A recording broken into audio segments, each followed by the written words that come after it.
अस्सलाम वालेकुम dear students. तो आज मैं आपके साथ जो टॉपिक डिस्कस करने जा रहा हूँ वो है distribution of profit as per capital ratio, जो कि हमारे पार्टनरशिप अकाउंटिंग क्लास 12 के पहले चैप्टर में ही आता है। तो उससे रिलेटेड इससे पहले आपने पार्टनरशिप बिजनेस क्या होता है, पार्टनरशिप एक्ट के बारे में पढ़ा था, उसके डिफरेंट सेक्शंस के बारे में पढ़ा था, डेफिनेशन ऑफ पार्टनरशिप या पार्टनरशिप डीड, या किस तरीके से हमारे पास पार्टनर्स की एलिजिबिलिटी क्राइटेरिया क्या होता है जिस बेसिस पे पार्टनरशिप को फॉर्म किया जाता है। और उसके बाद हमने कॉन्ट्रैक्ट एक्ट को भी थोड़ा इसमें टच किया था। और उसके साथ हमने इसके बाद पढ़ा था कि किस तरीके से कैपिटल को कंट्रीब्यूट किया जाता है या प्रॉफिट शेयरिंग रेशियो क्या होता है। वो सारी चीज़ें अभी तक हमारी डिस्कस हो चुकी है प्रीवियस क्लास में, जिसमें हमने ये पढ़ा था कि किस तरीके से पार्टनरशिप डीड बनता है, एक एग्रीमेंट क्या होता है, या हमने इसके बाद पढ़ा था कि किस तरीके से हमारे पास ये प्रॉफिट की एप्रोप्रिएशन होती है, किस तरीके से इस प्रॉफिट को हम डिस्ट्रीब्यूट करते हैं। जो फर्म का प्रॉफिट कैलकुलेट होके आता है उसके डिस्ट्रीब्यूशंस किस तरीके से की जाती है, या जिसको हम एप्रोप्रिएशन कहते हैं, जो as an appropriation out of profit हम दिखाते हैं, वो चीज़ की रिलेशनशिप हमने डिफाइन की थी, किस तरीके से हम profit and loss appropriation account में दिखाते हैं। तो profit and loss appropriation account में अगर आपको याद होगा, ये भी मैंने कहा था, इसमें सिर्फ हम वो रिलेशंस लाते हैं जो हमारे पार्टनर्स के साथ हमारी फर्म की है। आउटसाइडर की कोई भी रिलेशन का ताल्लुक partner profit and loss appropriation account के साथ नहीं है। और उसमें हमने ये भी पढ़ा था कि अगर आपको कोई ऐसा चीज जो हम कंसिडर करते हैं चार्ज अगेंस्ट प्रॉफिट, उसका, जैसे कि हमारे पास एम्प्लॉयज है, उनकी सैलरी है, वो सैलरी अभी हमने नहीं दी हुई है, या वो सैलरी को अभी हमने उसमें इनकॉर्पोरेट नहीं किया था और आपको प्रॉफिट वहां से दिया है, नेट प्रॉफिट आपका दिया है और उसमें सैलरी इनकॉर्पोरेट नहीं की गई। तो पहले हमने क्या कहा था कि पहले हम वो चीज़ों को उस प्रॉफिट में से माइनस करेंगे। क्यों? क्योंकि वो प्रॉफिट पार्टनर्स के लिए सही नहीं है। क्यों? वो प्रॉफिट हम उनको भी डिस्ट्रीब्यूट नहीं कर सकते। क्यों? क्योंकि अभी उसमें कुछ चीजें ऐसी है जो उस प्रॉफिट के अगेंस्ट चार्ज है। तो दो चीजें आपने उस क्लास में क्लियर की थी कि चार्ज अगेंस्ट प्रॉफिट और एप्रोप्रिएशन अगेंस्ट प्रॉफिट क्या होता था। तो वो दो चीजें हमने इससे पहले भी क्लियर कर चुके हैं। और हमने फिर तरीका सीखा था कि किस तरीके से interest on capital, interest on drawings की कैलकुलेशंस होती है। ये सारी चीजें हमने प्रीवियस क्लास में क्लियर की थी। तो इंटरेस्ट ऑन कैपिटल से रिलेटेड जो इससे थोड़ा हमारा आज के टॉपिक के साथ टच करता है वो ये कि मैंने आपको कहा था इंटरेस्ट ऑन कैपिटल जो है बेटे, इंटरेस्ट ऑन कैपिटल को आप सिर्फ ओपनिंग कैपिटल पे लेंगे। इंटरेस्ट ऑन कैपिटल की कैलकुलेशन जो करनी है वो हमने देखा कि पार्टनरशिप डीड अगर प्रोवाइड करता है तभी आप दे सकते हैं, अगर नहीं प्रोवाइड करता तो हमें एक्ट की तरह रुजू करना पड़ता है। तो पार्टनरशिप एक्ट 1932 कहता है कि किसी भी पार्टनर को कोई भी इंटरेस्ट ऑन कैपिटल नहीं मिलेगा। तो अब अगर आपका इंटरेस्ट ऑन कैपिटल मेंशन किया है पार्टनरशिप डीड में, परसेंटेज उसकी दी है। क्यों? अगर आप पार्टनरशिप का अकाउंट्स मेंटेन करते हैं, तो अगर आप पार्टनरशिप के अकाउंटेंट है तो आप पहले ही उनको ये बोलेंगे, हाँ भाई हम आपका अकाउंट्स मेंटेन करेंगे, तो उसके लिए आपको हमें एग्रीमेंट देना पड़ेगा। जो पार्टनरशिप डीड आपकी है वो हमें दीजिए, या वो ऑरल उनके पास होगी या तो वो राइटिंग में। Better is to keep in the written form, ठीक है ना। तो आप उनसे वो पहले डीड लेंगे, उस डीड के अकॉर्डिंग आप अपने अकाउंट्स को मेंटेन करेंगे। एज एन अकाउंटेंट अगर आपको पार्टनरशिप डीड के बारे में अभी नहीं पता है तो आप अकाउंट्स मेंटेन ही नहीं कर सकते, क्योंकि सारा कॉन्स्टिट्यूशन जो पार्टनरशिप फर्म का है वो सारा आपको कहां से मिलेगा? पार्टनरशिप डीड से। तो अब जहां रहा आज के टॉपिक का जो हमारा पोर्शन आज हम कवर करने जा रहे हैं वो ये है कि किस तरीके से हम डिस्ट्रीब्यूट करेंगे किसको? प्रॉफिट को as per capital ratio. Capital ratio कैसे कैलकुलेट किया जाता है और फिर किस तरीके से उस प्रॉफिट का डिस्ट्रीब्यूशन होगा। अगर नॉर्मल तरीके से देखेंगे डिस्ट्रीब्यूशन ऑफ प्रॉफिट, उसके लिए हमारे पास एक एग्रीड प्रॉफिट शेयरिंग रेशियो होता है। वो एग्रीड प्रॉफिट शेयरिंग रेशियो कहां पे होगा बेटा? वो दिया होगा हमें पार्टनरशिप डीड में कि किस पार्टनर को कितना रेशियो मिलेगा, प्रॉफिट का भी उतना ही, और अगर लॉस से आप सफर कर रहे हो तो वो भी आपको उतना ही देना है। तो अब यहाँ पे अगर हमारे पास मेंशन ही नहीं किया गए है पार्टनरशिप डीड में, तो वो भी आपको मैंने कंप्लीट करवाया था, वो उसके क्वेश्चंस भी हमने प्रैक्टिकली देखे हैं कि उस समय हम इक्वल डिस्ट्रीब्यूशन करते हैं प्रॉफिट का, ठीक है। लेकिन आज जो हम प्रॉफिट को डिस्ट्रीब्यूट करने जा रहे हैं वो कैपिटल रेशियो पे हमें निकालना है। तो सबसे पहला पॉइंट इसमें है कि ये कैपिटल रेशियो हमें पहले जानना है। ये कैपिटल रेशियो क्या है? कैपिटल रेशियो से जानने से पहले, कैपिटल रेशियो जो हमारे पास है इसको जानने से पहले हम थोड़ा सा वापस आएंगे किस पे, जो हमने इंटरेस्ट ऑन कैपिटल के बारे में पढ़ा था। इंटरेस्ट ऑन कैपिटल मैंने आपको कहा था कि अगर आपका कैपिटल जो है वो फिक्स्ड है, कैपिटल अगर आपका फिक्स्ड है, तो दैट मींस जो आपने कैपिटल इंट्रोड्यूस किया है उस पे आपने न तो एडिशनल कैपिटल डाला है न तो ड्राइंग्स की है, तो उस समय इंटरेस्ट ऑन कैपिटल आप हमेशा ओपनिंग कैपिटल पे कैलकुलेट करते हैं। उस समय हमेशा किस पे करेंगे आप कैलकुलेट? ओपनिंग कैपिटल पे। कब करेंगे ओपनिंग कैपिटल पे? जब इंटरेस्ट ऑन कैपिटल आपको कैलकुलेट करना होगा ओपनिंग कैपिटल पे, उस समय हम ये चीज मानते हैं कि पार्टनर्स ने अपना कैपिटल जो है ना वो फिक्स्ड रखा है। पार्टनर्स ने अपना कैपिटल क्या रखा है? फिक्स्ड। तो फिक्स्ड कैपिटल जब हमारे पास है तो उस समय इंटरेस्ट ऑन कैपिटल हम किस पे कैलकुलेट करते हैं? ओपनिंग कैपिटल पे। लेकिन अगर ऐसा है कि अगर आपके पास दूसरा पॉइंट है, वो भी आपने पढ़ा था कि हमारे पास फ्लक्चुएटिंग कैपिटल भी होता है। अगर आपके पास फ्लक्चुएटिंग कैपिटल है तो फ्लक्चुएटिंग कैपिटल में क्या है कि या तो उसमें एडिशनल कैपिटल इंट्रोड्यूस किया गया होगा और उसमें विड्रॉवल्स भी हुई होगी in the form of drawings from the capital. Capital से विड्रॉ करना और प्रॉफिट से विड्रॉ करना, ये दो चीजें अलग है, जिसको हमने क्लास में डिस्टिंक्शन किया था कि अगर आप विड्रॉ करते हैं out of the profit, anticipated profit, या अगर आप विड्रॉ करते हैं कैपिटल में से, तो वो दो चीजें अलग है। यहां पे हम वो चीज कैलकुलेट करेंगे कि जब आपको फ्लक्चुएटिंग कैपिटल है तो इसका मतलब है या तो आप एडिशनल कैपिटल भी इंट्रोड्यूस होगा इस फर्म में और यहां पे विड्रॉवल्स भी होगी फ्रॉम द कैपिटल। तो कैपिटल जो आपका है ये फ्लक्चुएट करता रहेगा। देखिए आपका ओपनिंग कैपिटल तभी हम मानेंगे, आप interest on capital opening capital पे कैलकुलेट कब करेंगे? तो आपका जितना भी कैपिटल है वो पूरे साल सेम है। अकाउंट्स जब तक क्लोज आपके नहीं हो रहे तब तक आपका ओपनिंग कैपिटल सेम है, तो इंटरेस्ट ऑन कैपिटल हम किस पे लेते हैं? ओपनिंग कैपिटल पे। लेकिन जब इंटरेस्ट ऑन कैपिटल आपका सेम नहीं है, जब आपका कैपिटल पूरे साल सेम नहीं है, वो फ्लक्चुएट कर रहा है, वो कभी इंक्रीज हो रहा है एडिशनल कैपिटल से, वो कभी डिक्रीज हो रहा है ड्राइंग से, तो उस समय आप ओपनिंग कैपिटल पे इंटरेस्ट ऑन कैपिटल की कैलकुलेशन नहीं कर सकते। उस समय हमें हमें उस समय ना टाइम रेफरेंस को ध्यान में रखना पड़ता है, तो हमें उसमें टाइम रेफरेंस निकालना पड़ेगा कि कितने समय कितना कैपिटल था, फिर विड्रॉ करने से कितना रिड्यूस हो गया, फिर और एडिशनल कैपिटल डालने से कितना इंक्रीज हो गया। तो फ्लक्चुएटिंग में बेटे क्या होगा? या तो इंक्रीजेस होगी या तो डिक्रीजेस होगी।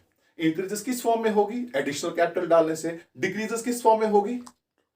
डिक्रीजेस होंगी ड्राइंग्स के फॉर्म में। तो जब इस तरीके से होगा, जब फ्लक्चुएट कर रहा है कैपिटल, तो उस समय आप ओपनिंग कैपिटल पे इंटरेस्ट ऑन कैपिटल कैलकुलेट नहीं कर सकते। उस समय हमें टाइम रेफरेंस के अकॉर्डिंग कैलकुलेशंस करनी होगी। किस चीज की? Interest on capital.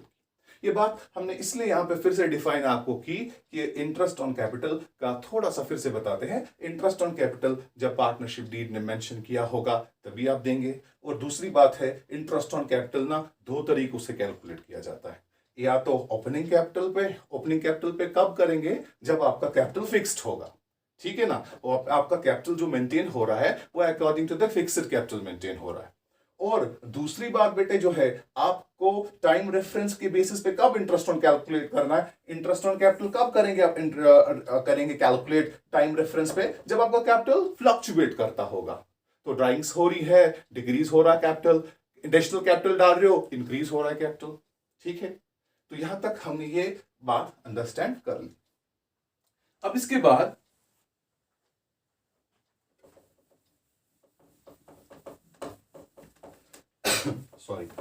अब इसके बाद देखिए क्या करना है बेटा कि इसमें हमने जो कैपिटल रेशियो है, ओपनिंग कैपिटल पे ना कैपिटल रेशियो निकालना कोई बड़ी बात नहीं है, बहुत ही आसानी से आप आसानी से फिंगर टिप्स पे कर सकते हैं। कैसे? मान लीजिए हमने एक एग्जांपल ली, हमारे पास एक पार्टनर ए है और दूसरा पार्टनर बी है, इन दोनों ने एक पार्टनरशिप फर्म को स्टार्ट किया।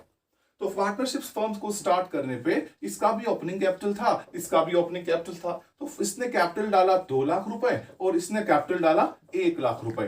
तो 1 लाख रुपए हो गया बी का और ए का हो गया 2 लाख, तो दोनों का मिला के फर्म का कैपिटल टोटल है 3 लाख रुपए।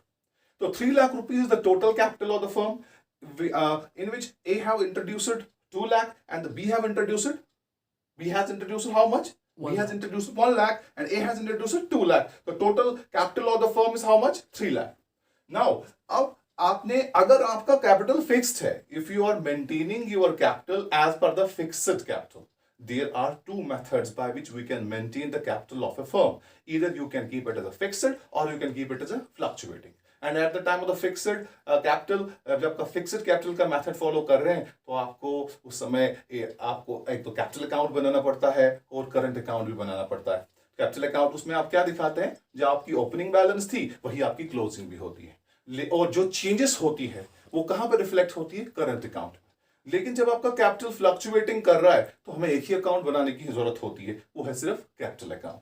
अब देखिए, अब यहां पे हमने देखा कि इनका कैपिटल फिक्स्ड है।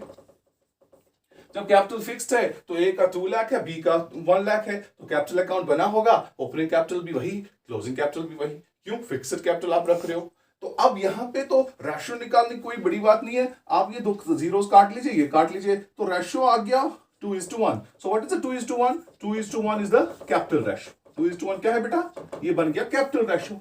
अब इस कैपिटल रेशियो के अकॉर्डिंग आपको क्या करना है, आपको डिस्ट्रीब्यूशन ऑफ प्रॉफिट करना है। नॉर्मल प्रैक्टिस में हम क्या करते हैं, डिस्ट्रीब्यूशन ऑफ प्रॉफिट हम करते हैं as per the agreed profit sharing ratio which is given in the partnership deed, और in case it has not mentioned in the partnership deed, that time we consider all partners are equal, then they will take their profits or losses in equal ratio. Now today what we are going to discuss how we can distribute the profit as per the capital ratio. So first of all, what we need to calculate, the capital ratio. First of all, we need to calculate the capital ratio. So capital ratio अगर opening basis पे आप ले रहे हो और आपका capital fixed है तो कोई बड़ी बात नहीं, आपने सीधे दे चेक कर लिया और ये काट दिए तो 2:1 बन गया। तो अब मान लीजिए इस फर्म का प्रॉफिट जो है ना, इस फर्म का प्रॉफिट जो बेटे है वो बन जाता है, टोटल इस फर्म का प्रॉफिट है 3 लाख रुपीस। तो इस फर्म ने प्रॉफिट पूरा कमाया है, सारे चार्जेस काट के, जो भी प्रॉफिट को चीजें चार्ज होती है, जो नॉर्मल एक्सपेंसेस है, वो डायरेक्ट हो इनडायरेक्ट हो, बात समझ आ रही बेटे, जितने भी एक्सपेंसेस है वो हमने चार्ज कर लिए। सो ये प्रॉफिट आपका जो अब बचा है, ये पार्टनरशिप फर्म में पार्टनर्स को देना है। अब इस पे हम क्या करते हैं, डिस्ट्रीब्यूशन। ये प्रॉफिट, क्या ये प्रॉफिट एलिजिबल है डिस्ट्रीब्यूशन के लिए? हाँ है। क्यों? क्योंकि हम ये मानते हैं कि जो ये प्रॉफिट 3 लाख रुपीस आया है, इस पे हमने वो सारी चीजें चार्ज कर ली है जो हमें चार्ज करनी पड़ती है, सिंपली ना, जिनको एक्सपेंसेस कहते हैं। एक्सपेंस वो होता है ना जो हम प्रॉफिट को चार्ज करते हैं। प्रॉफिट हो लॉस हो, वो हमें दिखाना ही दिखाना है प्रॉफिट एंड लॉस अकाउंट में। जो चीजें चार्ज होती है वो कहां दिखाते हैं हम, प्रॉफिट एंड लॉस अकाउंट में। और जो इसके बाद ये प्रॉफिट है, ठीक है ना, इसमें ऐसा कोई चीज नहीं है जो हमारी फर्म के आउटसाइड, या हमारी ऑर्गेनाइजेशन के आउटसाइड जो हमारा कोई भी फाइनेंशियल अफेयर्स है, ना कोई चीज लेनी है ना कोई चीज देनी है, वो चीजें सारी हो चुकी है। हमारे पास जो फाइनेंशियल स्टेटमेंट्स है वो कंप्लीट हो गए हैं। प्रॉफिट एंड लॉस अकाउंट हमारा नॉर्मली बन चुका है, सिर्फ बैलेंस शीट बनाना बाकी है। तो आपका profit and loss account at the end taxes काट के, सारे नॉर्मल एक्सपेंसेस का दिखा के, इनडायरेक्ट इनकम्स को दिखा के आपको फाइनल पे 3 लाख रुपीस आया। So this profit is eligible for distribution among the partners as per the capital ratio. What we are going to now distribute it in the form of capital ratio. So capital ratio क्या दिखाया था आपने, 2:1 normal. क्यों? क्योंकि हमने fixed capital माना था, तो 2:1 के बेसिस पे कैलकुलेशंस हो गई। तो हमने 2 लाख ए को रखे, और 2 लाख तो ए ने इंट्रोड्यूस किया था कैपिटल, और इसने इतना किया था। तो हमने जब कैलकुलेशंस कर ली तो सीधे कैलकुलेट कर ले, या अगर बड़ा भी कोई नंबर आएगा घबराने की कोई जरूरत नहीं।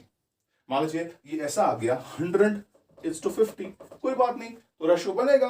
क्या रेशियो बनेगा बेटा, पहले इसका देख लेते हैं। ये 2 + 1 कितना हो गया, 3। तो इसको 3 में से 2 हिस्से मिलेंगे। तो प्रॉफिट के 3 हिस्से हो रहे हैं ना, तो उसमें 2 हिस्से किसको जा रहे हैं, ए को, और उसमें से 1 हिस्सा किसको जा रहा है, 3 में से एक हिस्सा किसको जा रहा है? बी को। B और ये जो डिस्ट्रीब्यूशन आज हम कर रहे हैं किस पे बेस पे कर रहे हैं? हम ये कैपिटल रेशियो के बेस पे कर रहे हैं। और आज हम मान रहे हैं कि कैपिटल हमारा फिक्स्ड है। कैपिटल हमारा क्या है? फिक्स्ड यहां पे मतलब ये है कि आपने जो इंट्रोडक्शन, अब हमारा कैपिटल जो है ना, इसमें ड्राइंग्स अगर हो रही है ना, या इसमें out of in anticipation of profit drawings हो रही है, वो आप करंट अकाउंट में दिखा रहे हो, लेकिन नॉर्मल कैपिटल आप फिक्स्ड मान रहे हो कि ये पहले और लास्ट तक सेम रहेगा। अब यहां पे कैसे हमने किया? अगर इसका भी करेंगे तो आपको क्या करना है? आपने क्या करना है बेटा? 150 आउट ऑफ 100 इसके वाले का, इसका करना है 50 डिवाइड आउट ऑफ 150, तो ये भी नॉर्मल हमारा हो जाएगा। तो ये बन गया इनको क्या? ये बन गया इनका रेशियो। और ये कौन सा रेशियो है? Capital ratio. किस बेस पे कैलकुलेट किया? सिंपली ना ओपनिंग कैपिटल पे। क्यों? कैपिटल हमारा फिक्स था। कैपिटल हमारा क्या था? फिक्स्ड। तो इसमें कोई इश्यू नहीं, आराम से आप कैलकुलेशन कर सकते हैं। क्या यहां तक बेटे आपको समझ आ गया कि किस तरीके से डिस्ट्रीब्यूट करते हम? और हमने क्या पहले कैलकुलेट किया? हमने पहले किया कैपिटल रेशियो। कैपिटल रेशियो आपके हाथ में आ गया तो आसान होगी बात। Is this clear? ओके। इसके बाद सॉरी,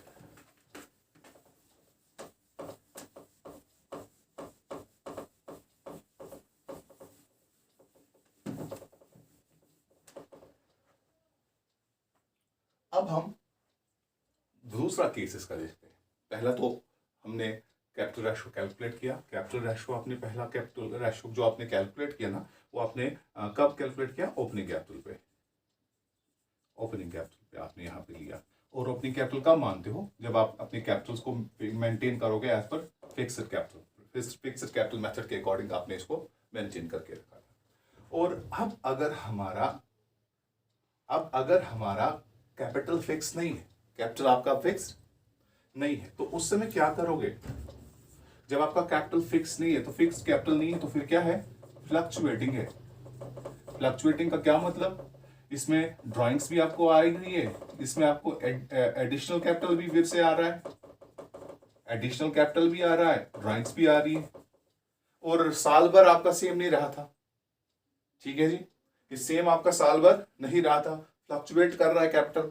तो कैपिटल रेशियो आज जो है ये with reference to time calculate करना है। आज हम ओपनिंग कैपिटल पे नहीं लेंगे। ओपनिंग कैपिटल आज सही हो नहीं होगा, क्योंकि पूरे साल आपका कैपिटल सेम नहीं है। आज कैपिटल बदल रहा है, इसमें कभी ड्राइंग्स हो रही है तो कैपिटल रिड्यूस हो रहा है, कभी एडिशनल कैपिटल डाल रहे हैं तो कैपिटल इंक्रीज हो रहा है। तो ये इंक्रीज और डिक्रीजेस का जब सिलसिला चलेगा ना, तो ओपनिंग कैपिटल से बात नहीं बनेगी। आज ओपनिंग कैपिटल से बात नहीं बनेगी। आज फिर करेंगे क्या बेटे? तो आज हम ना एक दूसरा तरीका निकालना है, जिसको हमें आज टाइम को देखना पड़ेगा। आज हमें टाइम रेफरेंस देखनी पड़ेगी कि कितने समय तक कितना पैसा आपके बिजनेस में in the form of capital था, उस बेस पे कैलकुलेशंस होगी। उसको हम जब टाइम रेफरेंस पे, अगर टाइम रेफरेंस के अकॉर्डिंग आप अपने कैपिटल को देख रहे हो, तो फिलहाल उस टर्म को आप नाम रखेंगे capital employed in a firm according to the time. So अभी ओपनिंग कैपिटल की बात चल रही थी। ओपनिंग कैपिटल तो बेटा बहुत ही आसान था, फिक्स था कैपिटल। कितना डाला बंदे ने, कितना डाला ए ने, कितना डाला बी ने, कितना डाला एक पार्टनर ने, कितना डाला दूसरा पार्टनर जो है, उसके बेस पे आपने कैलकुलेशंस कर ली और आपको वो समझ भी आ गया। अब जो टाइम रेफरेंस का मसला है ना, कि आपका कैपिटल सेम नहीं है, कैपिटल आपका चेंज हो रहा है time to time, additional capital से इंक्रीज हो रहा है, ड्राइंग से डिक्रीज हो रहा है। तो उस समय आपको देखना पड़ेगा किस समय आपके पास क्या कैपिटल था, किस समय आपके पास क्या नहीं था। बात आपको समझ आई? देखिए आपका अभी जो हम बता रहे थे ना कि आपको कैपिटल रेशियो के लिए फिक्स्ड अगर आपका कैपिटल है, तो कैलकुलेशन ऑफ कैपिटल रेशियो के लिए बेस बनेगी ओपनिंग कैपिटल। और अगर आपका कैपिटल फ्लक्चुएट कर रहा है, कैपिटल आपका फ्लक्चुएट कर रहा है और आपने कैपिटल को मेंटेन किया है as per the fluctuating method, तो उस समय आपको कैपिटल रेशियो को कैलकुलेट करना पड़ेगा with reference to the time, with reference to time. So उस जब आप कैपिटल की टर्म यूज कर रहे हैं और कैपिटल आपको रेफरेंस टू टाइम होगा, कैपिटल आपका क्या होगा? With reference to time. तो उस समय आप उसको कैपिटल एम्प्लॉयड के नाम से अभी जानेंगे। तो capital employed is something different, but अभी जो मैं बता रहा हूं ना, तो जो जब आप कैपिटल को टाइम बेसिस पे कैलकुलेशंस कर रहे हो, तो उस समय आप याद क्या रखेंगे? Capital employed. क्या रखेंगे ना? Capital employed. तो अब जो कैपिटल एम्प्लॉयड है, किस समय क्या था, कब कैलकुलेशंस होगी, उसके लिए एक प्रोडक्ट टेबल बनेगा जिससे आपका कैपिटल एम्प्लॉयड कैलकुलेट होगा और उसी बेस पे आपका कैपिटल रेशियो। तो अभी तक आपने जो इस क्लास में जो वही आपने याद रखा, वो ये याद रखा, जब हमें distribution of profit as per capital ratio करना हो तो सबसे पहला पॉइंट है आप कैपिटल रेशियो को कैलकुलेट करो। और दूसरा है कि आप कैपिटल रेशियो कैसे करोगे, दो तरीके हैं उसके। अगर आपने कैपिटल को फिक्स रखा है तो आपका ओपनिंग कैपिटल बेस बनेगा आपके कैपिटल रेशियो को कैलकुलेट करने के लिए, और अगर आपका कैपिटल फ्लक्चुएट हो रहा है तो आपको कैपिटल रेशियो को कैलकुलेट करने के लिए टाइम रेफरेंस की बेसिस लेनी है। कैपिटल रेशियो को कैलकुलेट करने के लिए टाइम रेफरेंस लेनी है, तो उसको हम क्या कहते हैं, जब हम कैपिटल को विद रेफरेंस टू टाइम लेते हैं वो कैपिटल एम्प्लॉयड होता है। तो अब कैपिटल एम्प्लॉयड कैसे कैलकुलेट करेंगे हम नेक्स्ट इंशाल्लाह देखेंगे। Till it's enough for today, rest we see in another class इंशाल्लाह। Thank you.